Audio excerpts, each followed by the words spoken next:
বড়ই অভাব, অনেক কম। আগের কাতারে নামাজ পড়তেছে এমন মানুষ ছেলে মেয়েদেরকে পর্দার মধ্যে রাখে না। পর্দা করা ফরজ, ঠিক কিনা বলে? আর এই বেপর্দা চলাফেরা করা হারাম।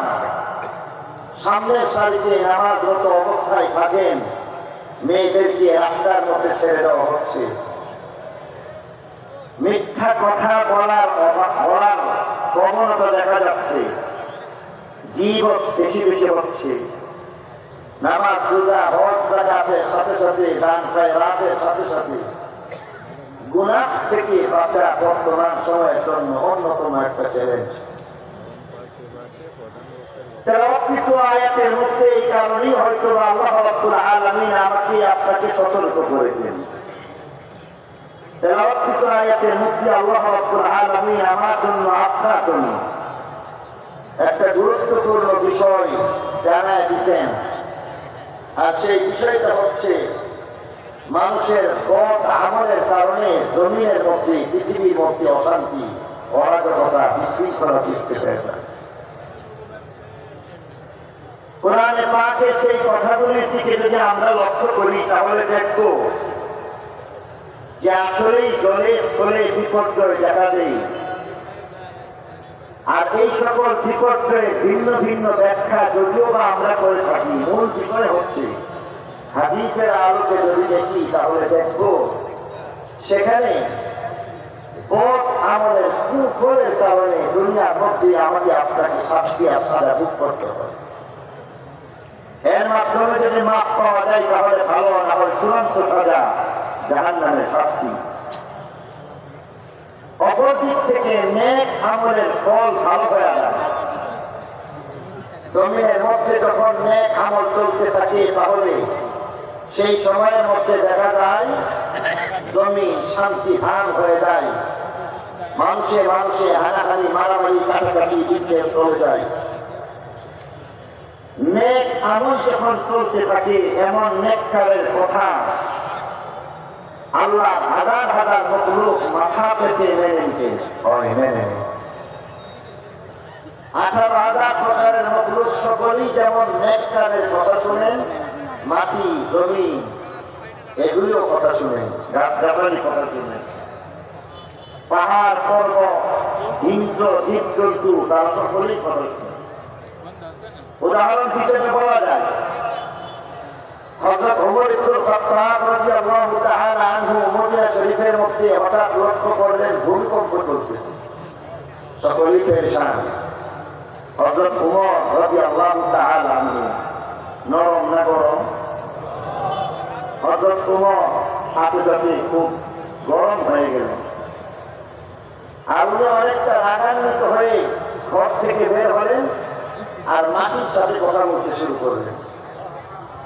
মাটিকে ডেকে ডেকে বলতেছে, এই জমিনের মধ্যে আল্লাহ হুকুম নবীর তরিকা মতো উমরের রাজত্ব চলে, এটা জানার পরও ভূমিকম্প হবে কেন? আল্লাহ হুকুম নবীর তরিকা মতো উমরের রাজত্ব যেখানে চলবে সেখানে ভূমিকম্প হতে পারে না বলে জমিনের মধ্যে একটা লাঠি দিলেন, মৃদু আঘাত করে বললেন, থেমে যা। বলার সাথে সাথে মদিনা শরীফ থেকে ভূমিকম্প বন্ধ হয়েছে, কিয়ামত পর্যন্ত আর হবে। শাহ মখদুম রাহিমাহুল্লাহর কথা আমরা জানি, কুমিরকে বাহন বানাইছেন, ঠিক কিনা বলি? জায়নামাজ বিছাইয়া হযরত শাহজালাল মুজাফফর ইয়ামানি সুরমা নদী পাড়ি দিয়েছেন। সেনাপতি হযরত উকবা ইবনে নাফি রাদিয়াল্লাহু তাআলা আনহু যিনি কিনা এমন ভাবে একটা দেশ জয় করেছেন, টিউনিসিয়ার মতো একটা দেশ, যে দেশ বাংলাদেশ থেকে অনেক বড় একটা দেশ, মাত্র 19 জন মুজাহিদকে নিয়ে আল্লাহর নাম নিয়ে এবার কালিমা পড়তে পড়তে, জিকির করতে করতে রওনা হয়ে গেছেন। লোকেরা জিজ্ঞাসা করতেছে, কোথায় যাও? 19 জনের কাফেলা দেখা যাইতেছে। অথচ আমাদের কখনো কখনো দাওয়াত তাবলীগের জামাতের মধ্যে 50 জন 100 জন হয়ে যায়, ঠিক কিনা বলুন? আর মাত্র 19 জনের কাফেলা নিয়ে যখন রওনা হয়ে যান তখন আবার জিজ্ঞাসা করা হচ্ছে, কোথায় যাও? বলেন যে টিউনিসিয়া দেশ জয় করবো, কালিমার কথাটা উঠে আনি পুরাই নিয়ে সবাই আমরা করছি মাত্র 19 জন। সেনাপতি হযরত উকবা ইবনে নাফি রাদিয়াল্লাহু আনহু বলতেছেন, মাত্র বলো না, 19 জনের কাছে অনেক বড়। কারণ আল্লাহ নবী বলেছেন, যার অন্তরের মধ্যে জিকির আছে, আল্লাহ নাম আছে, সেই লোকটা জিন্দা, আর যার অন্তরে আল্লাহর নাম নাই, জিকির নাই, সে মুর্দা। কবরস্থানের মধ্যে হাজার হাজার মানুষ মৃত অবস্থায় আছে। হাজার হাজার মৃত মানুষ একজন জীবিত মানুষের কোনো ক্ষতি করতে পারে, তাহলে আমি কেন পারবো না? তারা যারা আছে তাদের কারণে পড়ে নাই, এদের অন্তরে আল্লাহ জিকির নাই, এরা মুর্দা। আর আল্লাহ নবীর কথা অনুযায়ী আমরা হচ্ছি জিন্দা। 19 জনের কাছে অনেক বড়, অসুবিধা নাই, দেশ জয় করা সম্ভব। রাতের বেলা একটা বিশাল এলাকা, একটা বড় জঙ্গল, 48 মাইল বর্গ কিলোমিটার, 48 বর্গ মাইল বিশাল একটা জঙ্গল। তিনি বললেন, এখানেই আখ্যা রাখতে হবে। সাথীরা বললেন, ভয় লাগে, জঙ্গলের মধ্যে কিভাবে থাকবো? বাঘ ভাল্লুক যদি সামনে ফেলে আমাদের উপর আক্রমণ করে বসে। নিরাপত্তার প্রশ্ন যখন আসছে, সেনাপতি হযরত উকবা ইবনে নাফি রাদিয়াল্লাহু আনহু বললেন যে, দাও, নিরাপত্তার ব্যবস্থা করতেছি। আর বলেই তিনি পাহাড়ের চূড়ার মধ্যে গিয়া সংক্ষিপ্ত ছোট্ট একটা ভাষণে বললেন, জঙ্গলের বাঘ ভাল্লুক নিজের চরিত্রের আগে শুনো, আমার 2টা পরিচয়। একটা জন্মগত পরিচয়, একটা হচ্ছে আমার আসল পরিচয়। জন্মগত পরিচয় নিজের নাম উকবা, বাবার নাম আমের, আর আসল পরিচয় হচ্ছে আমি আল্লাহ বান্দা নবী মুহাম্মদুর রাসূল সাল্লাল্লাহু আলাইহি ওয়াসাল্লামের গোলাম। আল্লাহ বান্দা নবীর গোলাম। শোনো, আমার সাথে 19 জনের কাফেলা নিয়ে মুজাহিদ বাহিনী জিহাদের জন্য আসছে। সাবধান, তাদের কষ্ট দেওয়া যাবে না। আর এরা যেহেতু ভয় পাচ্ছে, তোমরা জঙ্গল ছেড়ে অন্য কোথাও চলে যাও, নির্দিষ্ট সময়ের আগে আগে চলে যেতে হবে। তা না হলে উকবা তরবারি নিয়ে যখন বের হয়ে যাবে, তোমাদের রক্ষা নাই। ইতিহাস সাক্ষী, নির্দিষ্ট সময় বেঁধে দেওয়া করে সুনির্দিষ্ট সময়ের আগে আগে জঙ্গলের সকল বাঘ ভাল্লুক, বিষাক্ত সাপ বিচ্ছু যা কিছু আছে, এই বিরাট 48 বর্গ মাইলের বিরাট জঙ্গল খালি করে অন্য কোথাও চলে গেছে।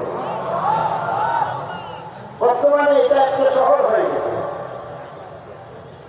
টিউনিসিয়ার সেই বিখ্যাত একটা নগরী, দৃষ্টিনন্দন সেই নগরী, যা পর্যটন নগরী হিসাবে খ্যাত, তাই রওয়ান সেটা সুন্দর একটা শহর হয়ে গেছে। নেক আমলের প্রভাব তো এমনই, হযরত উমর ইবনে আব্দুল আজিজ তার নেক প্রভাব করেছে। যার রাজ্যের মধ্যে জালেম ছিল না, মজলুম ছিল না, যার রাজ্যের মধ্যে যাকাত গ্রহণের মানুষ ছিল না, যার রাজ্যের মধ্যে ভিক্ষুক ছিল না, ভিক্ষা করার মতো কেউ ছিল না, মারামারি কাটাকাটি কোনো কিছু হানাহানি ছিল না, সাগরের সাথে বাঘের বন্ধুত্ব, একসাথে ঘাস খায়, কোনো সমস্যা নয়। আর আজকে বাবার কথা সন্তান শুনে না।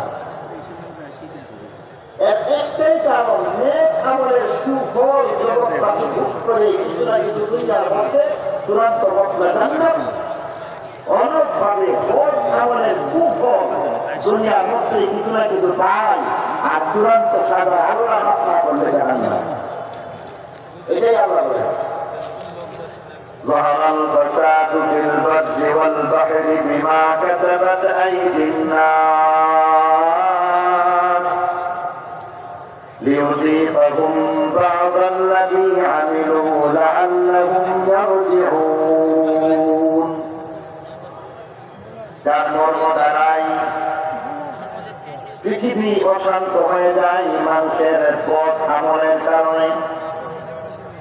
পৃথিবীর মধ্যে অশান্তি, বিশৃঙ্খলা, মারামারি, কাটাকাটি, হানাহানি, আপদ বিপদ, বিপর্যয় আসে যখন মুসলমানের আমল নষ্ট হয়ে যায়।